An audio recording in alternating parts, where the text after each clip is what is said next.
Sunxhaj gjyshim. Shumë okay. Domethënë nuk e tamam nipi, okay, familja, Stërmasi, okay. Ish futbollist me kë, me Dinamo ke qenë? Me Tiranë, edhe me Dinamo kam qenë. Edhe me Tiranë, me Dinamo. Me Dinamo.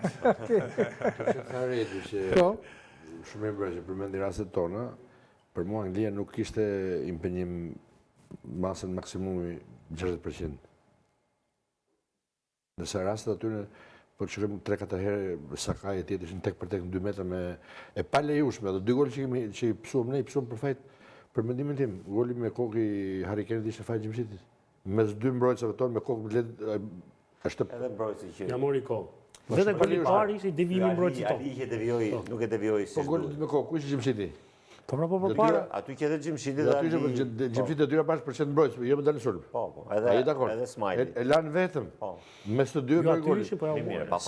Po sa ka e 3 herë të stakoshën në 2 metra, 3 metra. Stërmasi, që do të thush diçka për Anglinë? Pra do të them që kapen në mes të Anglisë, po ndërkohë duhet ta kalojmë se Anglia iku, domethënë ishte thjesht nga që është ngjarja e fundit ose sportive që është. Si është puna, Anglia si çdo ekip i nivelit vet duhet bëj detyrën, edhe sigurisht që vishin nga një neshje, po them jo me tension të madh, por sigurisht janë shumë kualitativ në formën që e dinë se si ta zgjidhin neshjen, nuk presin ta zgjidhin neshjen pjesë parë. E dinë që ka 90 minuta. Atë që pashte ekipi joni ishte ky që kemi luajtur pjesë parë shumë të mirë, po harxhimi energjisë të frikshëm. Në thashia sportistë, 3-4 sportistë tanë që bëshin sprinte maksimale, duke ditë që ne nuk kemi ato ndrimet që ka Anglia. Pra, nuk është se kemi ekip që thuash që 60 minuta ti do japësh maksimum dhe ne do fusim 3-4 ndrime të reja, të cilët janë po aq kualitativ sa që Anglia. Ja, si do fare ndrimi. Nga 5 vësh 2.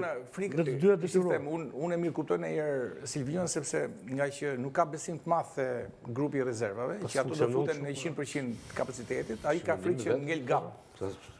E kemi Silvinion e me Stërmasin. Jo, nuk e, domethënë nuk duhet të e di se është puna. Kishte ndrime se s'kishte fut ata titullarët e parë, po.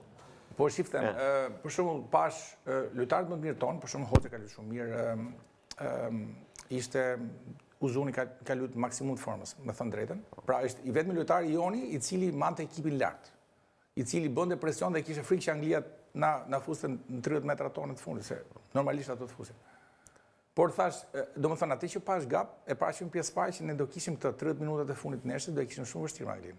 Për konsumi energjetik, si përgatitës po, si përgatitës atletik që është.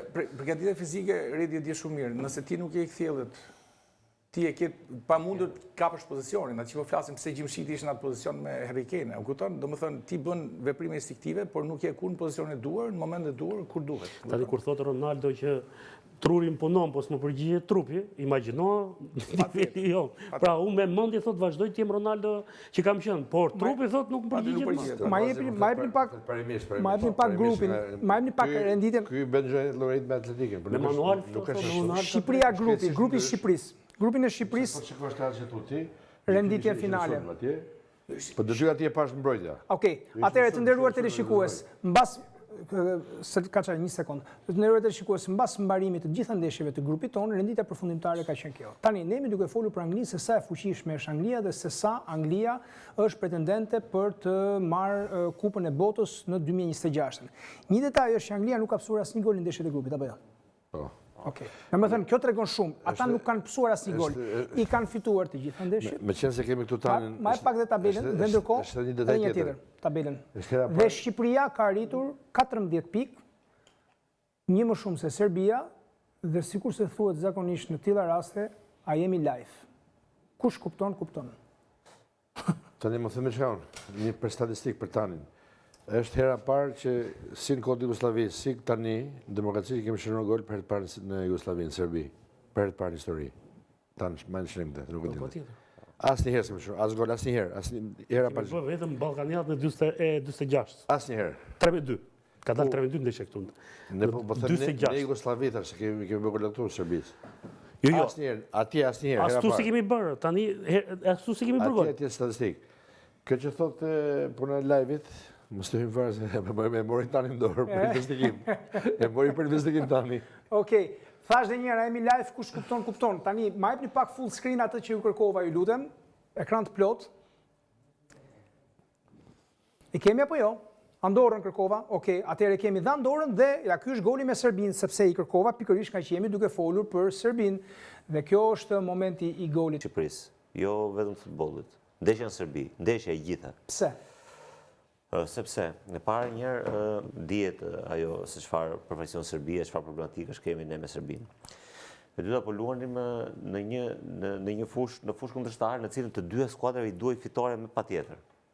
Nuk ka ndodhur në historinë e Shqipërisë që neve të na e dashur fitoria me patjetër, me një kundërshtar më të kotuar se ne, pavarësisht se si ata u shfaqin në fushën e lojës, dhe ne ta kemi bërë Me atë. barazim kalojnë prapë ne? Jo, kalon ata. Kalon dhe Serbia. Kalon Serbi. Me barazim. Po, me barazim kalon ata. 14-13 Ne jemi 14-13, ne do ishim 12. Jo, me barazim, jemi Jemi më mirë ne, po do ishim me pikë më lartë ata. Pra do ishin Ato do 13. ishin- Barazim. Para ata. Po. Jo, jo. Ato do ishin 14 me Me barazim kualifikojnë ata, ke drejt. Katër- Me barazim, jo, madje do ishin 3 pikë më tepër se ne.